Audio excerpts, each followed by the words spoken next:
Order 10 CPC. Order 10 CPC suit के first hearing की stage है जब ये अप्लाई करता है। फर्स्ट हियरिंग का मतलब यह है कि प्लेंटिफ ने अपना सूट फाइल किया और डिफेंडेंट अपीयर हो चुका अगर है और डिफेंडेंट ने डब्ल्यूएस फाइल कर दिया है, इशू फ्रेम होना है, तो इस स्टेज को फर्स्ट हियरिंग कहते हैं। फर्स्ट हियरिंग की स्टेज है ये। तो इस स्टेज पर अगर फाइल आ चुकी है और इशू फ्रेम होना है तो अब कोर्ट के फर्स्ट हियरिंग की स्टेज पर प्लेंटिफ और डिफेंडेंट दोनों अपीयर हैं और फाइल इशू के लिए लगी हुई है।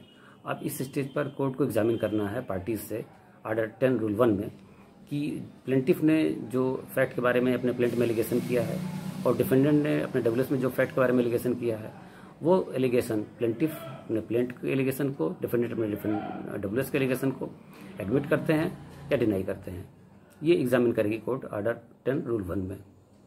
ऑर्डर 10 रूल 1 के बाद order 10 rule 1A, rule 1B, rule 1C, 3 rule बाद में बढ़ाए गए हैं। ऑर्डर 10 रूल 1A में कोर्ट मीडिएशन सेंटर, कोर्ट को लगता है कि पार्टीज के बीच में मीडिएशन कराया जाए और 89 सीपीसी के तहत चाहेगी तो वो मीडिएशन सेंटर को फाइल रेफर कर देगा। आने के बाद मीडिएशन सेंटर मीडिएटर जो है वो फाइल को मीडिएशन का प्रयास करेगा और ऑर्डर 10 रूल 1 सब रूल 1C में अगर मीडिएशन नहीं होता है तो वापस कर देगा फाइल मीडिएटर कोर्ट को।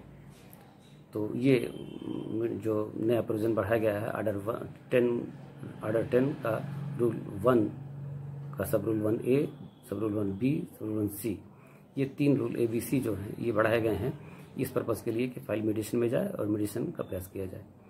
अब आ गया ऑर्डर 10 का रूल 2।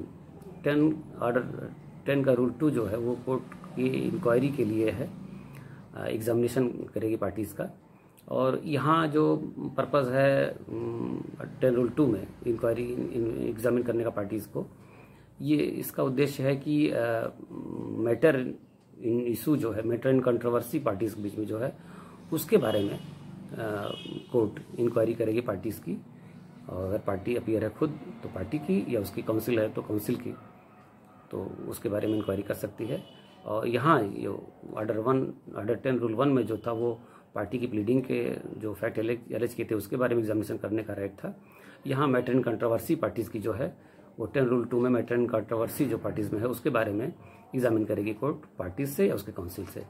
अब यहाँ एक और है कि अगर कोई पार्टी वहाँ प्रेजेंट है और वो उस एग्जामिनेशन के दौरान जब कोर्ट एग्जामिन कर रही है पार्टी को तो कोई क्वेश्चन सजेस्ट करती है तो उसके बारे में भी पार्टी से एग्जामिन कर सकती है कोर्ट। तो ऑर्डर 10 रूल 2 में ये प्रोविजन दिया हुआ है कि वो एग्जामिन करेगी पार्टी से कोर्ट। और रूल 3 में यह है कि जो एग्जामिन करेगी ऑर्डर 10 रूल 2 में पार्टी से मैटर इन इशू के बारे में कोई, तो उस एग्जामिनेशन के बाद जो टोटल एक कंसाइज वे में जो एग्जामिनेशन के दौरान जो निकल के आता है कोर्ट को लगता है सारे फैक्ट जो उसने एग्जामिन किया उसको कंसाइज में एक नोट करेगी और वो एक पार्ट ऑफ रिकॉर्ड हो जाएगा फाइल का। तो ये सब रूल 3 ऑर्डर 10 रूल 3 में ये प्रोविज़न है कि 10 रूल 2 में जो भी वो कोर्ट एग्जामिनेशन करेगी पार्टीज का उसको ऑर्डर 10 रूल 3 में रिकॉर्ड करेगी, राइटिंग रिकॉर्ड करेगी और that will be part of the record. Rule 4 ये ऑर्डर 10 का रूल 4 ये कहता है कि भाई पार्टीज के एग्जामिनेशन के लिए कोर्ट को डेट फिक्स करती है और पार्टी अवॉइड करती है और उसके बाद भी जो डेट फिक्स करती है उस डेट पर भी नहीं आती है, अवॉइड करती है, तो उस पार्टी के अगेंस्ट कोर्ट जो जजमेंट प्रोनाउंस कर सकती है, ये कोर्ट को राइट है ऑर्डर 10 रूल 4 में। तो ये टोटल ऑर्डर 10 का प्रोविज़न है जो सूट के फर्स्ट स्टेज की पे लागू होता है और जिसमें इनका एग्जामिनेशन पार्टीज को एग्जामिन करने का राइट है कोर्ट को। और वो चाहे फैक्ट हो उसके बारे में ऑर्डर 10 रूल 1 में फैक्ट के बारे में, चाहे 10 रूल 2 में पार्टीज के बिटवीन जो matter in controversy between the parties है उसके बारे में एग्जामिन करेगी पार्टीज को। तो टोटल ये जो ऑर्डर 10 का जो प्रोविज़न है एग्जामिनेशन के लिए है, पार्टीज के एग्जामिन करने के लिए है।